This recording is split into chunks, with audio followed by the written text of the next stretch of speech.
ஒரு மூத்த அமைச்சர் அவர் வந்து ஒரு வேண்டுதல், கலைஞருக்காகவோ ஏதோ ஒரு வேண்டுதல். அவர் வந்து அப்போ 1000 நோட்டு இருந்தது.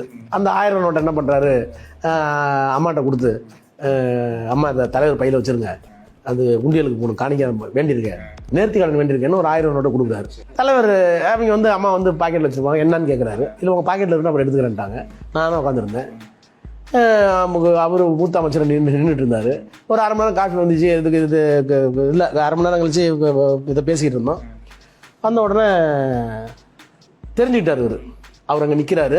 அம்மா வந்து உள்ள வைக்கிறாங்க, 1000 ரூபா வைக்கிறாங்க, வச்சு இன்னும் கொஞ்ச நேரம் கழிச்சு எடுத்துக்கிறாங்க. நாங்கள் கொஞ்ச நேரம் கழிச்சு என்ன பேங்கா நினைச்சிருப்பாருல. நான் இதுக்கு எப்போ இவர் என்ன பண்ண போறாரு, இதுக்கு தான் போகுதுன்னு எனக்கும் தெரியும், உங்களுக்கு தெரியும். என்னையும் பாக்குறாரு. பார்த்துட்டு என்ன பண்ணாரு, அப்ப பாண்டியன் ஒரு பாதுகாவலர் இருந்தார், பிஎஸ்ஓ. ஒரு 10 நிமிஷம் கழிச்சு காஃபி போட்டுமான்னு கேட்டாங்க அம்மா. இல்ல ஒரு அரை மணி நேரம் கழிச்சு சாப்பிட்றேன்னாரு. ஆனா சாப்பிட வேண்டிய டைம் சரி, போன உடனே காஃபி தான் வரும். இல்ல அரை மணி நேரம் கழிச்சு சாப்பிட்றேன்னாரு. 10 நிமிஷம் பேசிட்டு இருந்தாரு. இப்படி பார்த்தாரு. பாண்டியன் உள்ள இருந்து 1000 ரூபாய் எடுத்தாரு. சரவணனுக்கு வடை உண்டியலுக்கு போக வேண்டிய காசு சரவணனுக்கு வந்துச்சு, வடை சாப்பிட்டோம். அதே மாதிரி ஒரு அமைச்சர் ஒருத்தர், ஆனா உங்களுக்கு நம்பிக்கை இருக்கோ இல்லையோ, இந்த வேட்பாளர் பட்டியல 6 மணிக்கு மேல கொடுக்குறேன், ராகு காலம்னாரு. சரி நீ சொல்லிட்ட, நான் பாத்துக்கிறேன்னாரு. நான் கெஸ்ட் ஹவுஸ் வந்துட்டேன். அப்ப வந்த உடனே 5:30 பொண்ணு வந்துச்சு. உடனே உங்களை அரசு விடாருன்னு 2 பேரும் தான் போன லிஸ்ட் விட்டாரு. 5:45 விட்டாரு. அந்த 6 மணிக்கு மேல விட்டுறக்கூடாது அப்படிங்கிறது தெளிவா இருந்திருக்காங்க. அவங்களுடைய உணவு பழக்க வழக்கம்லாம் அப்படி சார்? வெளியில நீங்க தான் போவீங்க, பெரும்பாலும் மூத்தவர்கள் போவாங்க, நீங்க போவீங்க. இப்படி ரொம்ப ரொம்ப கடைசியில் அது முன்னாடிலாம் நல்லா சாப்பிட்டு மீன் குழம்பா கேள்விப்பட்டிருக்கேன் நான். அப்புறம் வந்து அவருடைய பயணத்திற்காக வயிறு கோளாறு இருந்ததுக்காக இங்க இருந்து சமயக்காரெல்லாம் கூட்டிட்டு போடுவாங்க. டிசிப்ளின் அங்க இருந்து நீங்க நேரண்ண வீட்டுல இருந்தோ மற்றவங்க வீட்டுல இருந்தோ செஞ்சா கூட சமயக்காரர் இருந்து பார்த்து செஞ்சு கொடுத்துருவாங்க. அது கொஞ்சம் உடல் பாதுகாப்புக்காக. ஜெயலலிதா அவர்களை பத்தி கலைஞர் அவர்களுடைய ஒரு அரசியலை கடந்து தனிப்பட்ட விதத்துல பேசும்போது வந்து என்ன மாதிரியான ஒரு பிம்பம், அபிப்பிராயம் அப்படிங்கிறது இருந்துச்சு? ஒன்றும் இல்லை, அவர் வந்து அந்த அம்மாவுடைய அந்த அரசியல் மன வலிமையை பாராட்டுவார்.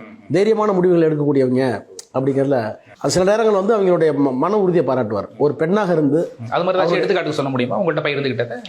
அவரு சங்கராச்சாரியார் அரசு, சங்கராச்சாரியர் வந்து இப்போ மாற்று கருத்து இருந்தால் கூட கலைஞர் வந்து அவர் வந்து ஒரு நிறுவனத்தினுடைய தலைவர்.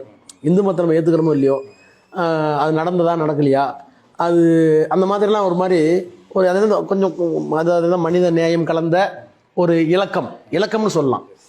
அந்த மாதிரி அதை எப்படி இது பண்ணும் அப்படின்லாம். இப்போ நீங்கள் ஜெயலலிதாவை அரெஸ்ட் பண்ணும்போதே பல தடவை ஃபோன் பண்ணி பூஜை பண்ணுறாங்க, டிஸ்டர்ப் பண்ணாதீங்க, அவங்கள்ட்ட சொல்லிவிடுங்க, அவங்க வரும்போது அரெஸ்ட் பண்ணுங்க அப்படின்னு சொன்னாங்களே தவிர இந்த மாதிரி தரதெல்லாம் எடுத்து போகல.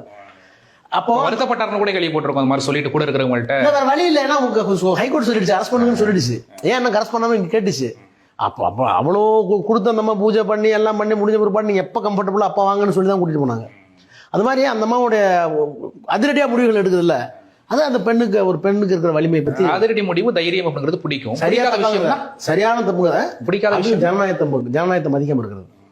ஜனநாயகத்தை மதிக்காம அதுக்கு ஒரு எடுத்துக்காட்டு சொல்லுங்களேன். அது பல விஷயங்கள் சொல்லலாம். அந்த அம்மா வந்து எப்பவுமே எந்த உத்தரவு போட்டு நான்கிறதே பிடிக்காது. எனது அரசுங்கிறதுல இதே தப்பியாம இந்த அரசுன்னு சொல்லணும், அல்லது எனது தலைமையிலான இந்த அரசுன்னு சொல்லணும், அப்படியான்னு சொல்லிக்கலாம். அந்த நான்கிறதுலாம் அவருக்கு பிடிக்காது.